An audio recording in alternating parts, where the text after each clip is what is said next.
नमस्कार, मैं आपका मित्र वीरेंद्र। आप देख रहे वीपी न्यूज हरियाणा। आज हम पहुंचे हैं रानिया की नाज मंडी में। रानिया की नाज मंडी में हमारे देश के माननीय प्रधानमंत्री नरेंद्र मोदी जी के द्वारा धन धान्य को लेकर कृषि के ऊपर एक लाइव प्रसारण के माध्यम से एक संबोधन था। तो उस संबोधन पे पूर्व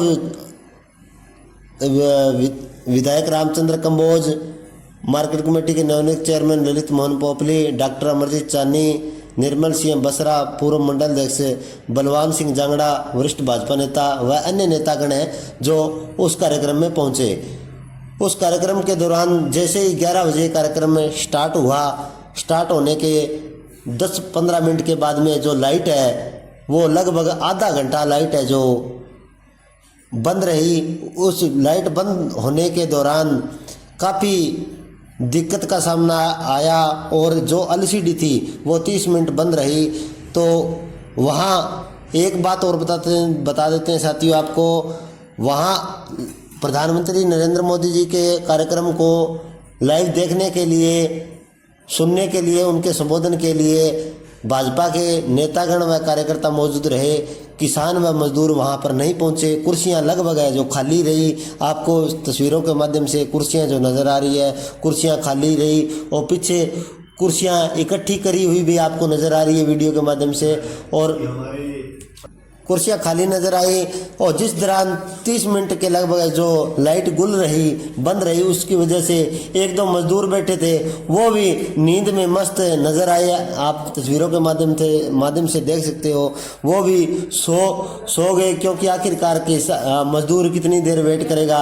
उस एलसीडी की तरफ देखते देखते एक मजदूर को तो नींद ही आ गई, क्योंकि यह सरकारी कार्यक्रम था। मार्केट कमेटी की बड़ी लापरवाही इसमें नजर आई। और वहीं पूर्व जिलाध्यक्ष ने कहा मार्केट कमेटी के सेक्रेटरी को और मार्केट कमेटी को फटकार लगाई, सरकारी कार्य में इतनी बड़ी लापरवाही करना कहाँ तक है उचित है। आप इस खबर को लेकर क्या कुछ कहोगे, कमेंट बॉक्स में अपनी राय जरूर दें, क्योंकि एक प्राइम मिनिस्टर के कार्यक्रम में इतनी बड़ी लापरवाही देखने को मिली है, जहां कुर्सियां भी खाली रही और 30 मिनट के लगभग है जो बिजली भी गुल रही। आखिरकार किन अधिकारियों की लापरवाही है, आप कमेंट बॉक्स में अपनी राय जरूर दें। धन्यवाद। जो भी इस प्रोग्राम में आए अपना टाइम कट के आए हैं और सरकारी प्रोग्राम और इस तरह इतनी लापरवाही नहीं होनी चाहिए। मेरे ख्याल लाइव प्रोग्राम शुरू हो गया। ज़्यादा टाइम नहीं लगाएंगे। जिस तरह तुसी सारे जानते हो, जिस तरह तुसी पीएम धन धान्य योजना का आरंभ हुआ है, उसके बारे में बताएं। सबसे पहले तो आप सभी पत्रकार, छायाकार, सभी साथियों का बहुत बहुत स्वागत। और आज हमारे देश के माननीय प्रधानमंत्री श्री नरेंद्र भाई मोदी जी ने धन धान्य कृषि योजना के साथ साथ और बहुत सी योजनाओं का जो है शुभारंभ किया है, जिससे हमारे पूरे भारत देश को आने वाले समय में एक, मैं ये कहूँगा कि नई राह मिलेगी। और जो हमारे देश के प्रधानमंत्री श्री नरेंद्र मोदी जी ने 2047 में विकसित भारत का जो संकल्प लिया है, उस संकल्प को पूरा करने में हर घर स्वदेशी का एक नारा, उसका बहुत बड़ा एक योगदान रहेगा। और उसी स्वदेशी के नारे को सार्थक करते हुए धन धान्य योजना जो है एक बहुत ही महत्वपूर्ण जो हिस्सा है, महत्वपूर्ण योगदान जो है, वो अपना अहम रोल ये योजना निभाएगी। क्योंकि जब तक हमारे भारत देश का जो लगभग 75% जो हिस्सा है वो कृषि पर आधारित हिस्सा है, तो अगर कृषि प्राकृतिक रूप से और विकसित भारत के पहले पायदान पे अगर मैं कहूँगा पहुँचाने का काम करेगी, तो वो हमारे कृषि के रूप में ही, हम आधुनिक कृषि के रूप में ही वो चीज़ को हम अपना पाएंगे। तो इसी नाते आज पूरे भारत देश की जितनी भी मंडियाँ हैं, उन मंडियों में आदरणीय प्रधानमंत्री जी का अनुमोदन हुआ और बड़ा अच्छा एक उत्साह देखने को मिला। मंडियों में हम किसानों से भी मिले, तो जिस प्रकार से मंडियों की जो फसलों की प्रोक्योरमेंट है, उठान है और ख़रीद चल रही है, उस तरीके मतलब एक एक ये कहूँगा कि हरित क्रांति में और हमारे उस प्रदेश के नाते और देश के नाते में आने वाले टाइम में वो समय दूर नहीं, विकसित भारत के रूप में 100% हमारा भारत देश बनेगा और उसमें जो मेन कड़ी बनेगा वो धन्य धान्य कृषि योजना वो अहम हिस्सा निभाएगी। क्या लगता है इन योजनाओं का हमारे क्षेत्र के किसानों को कितना लाभ होने वाला है? देखिए, आपने माननीय प्रधानमंत्री जी का अनुमोदन सुना तो उसमें माननीय प्रधानमंत्री जी ने बड़ा विस्तार से ये चीज़ें बताई कि लगभग 100 ज़िलों को इस योजना के तहत आवंटित करके उनको ये चीज़ें मिलेंगी।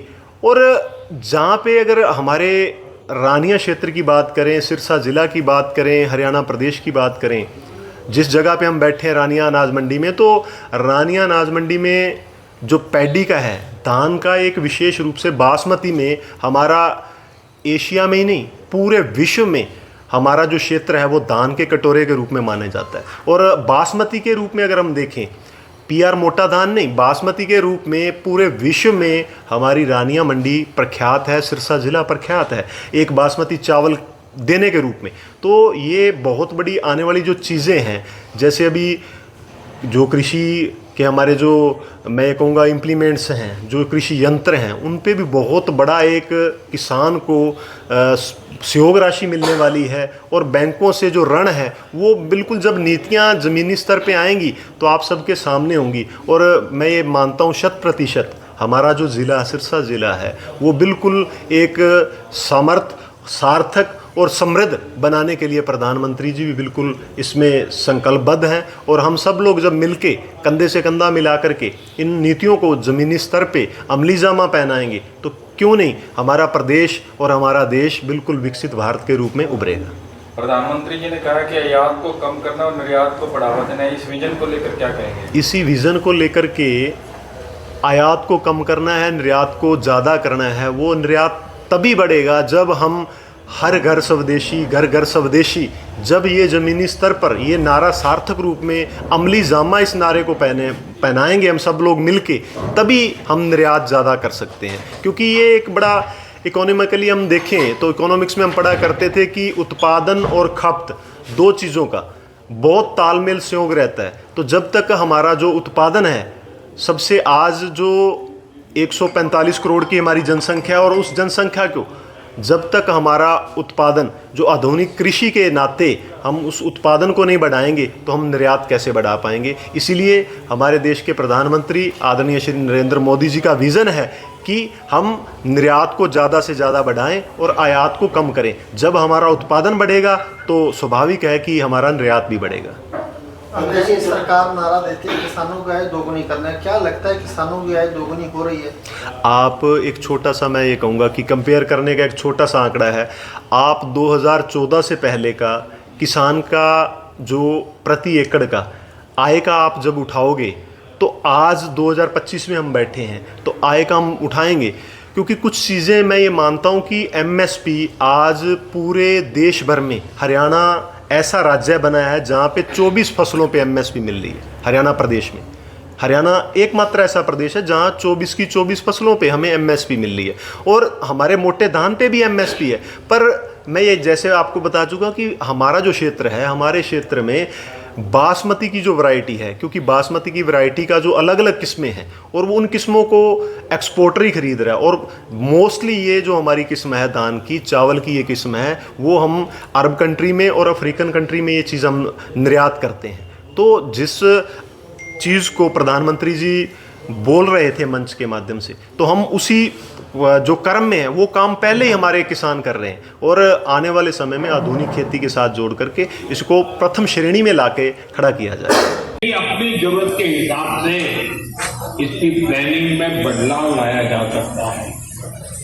इसलिए मैं किसानों और संबंधित जिलों के मुखिया से आग्रहपूर्वक कहूंगा, अब आपको जिले के स्तर पर ऐसी कार्य योजना बनानी है जो वहां की मिट्टी और वहां की जलवायु के अनुकूल हो।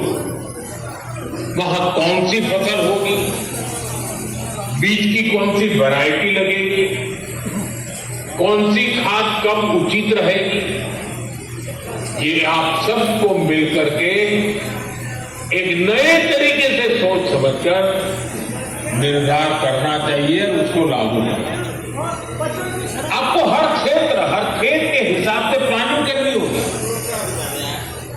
अब जैसे कहीं पानी अधिक होता है तो वहां वैसी भी उपज होगी, कहीं पानी की कमी है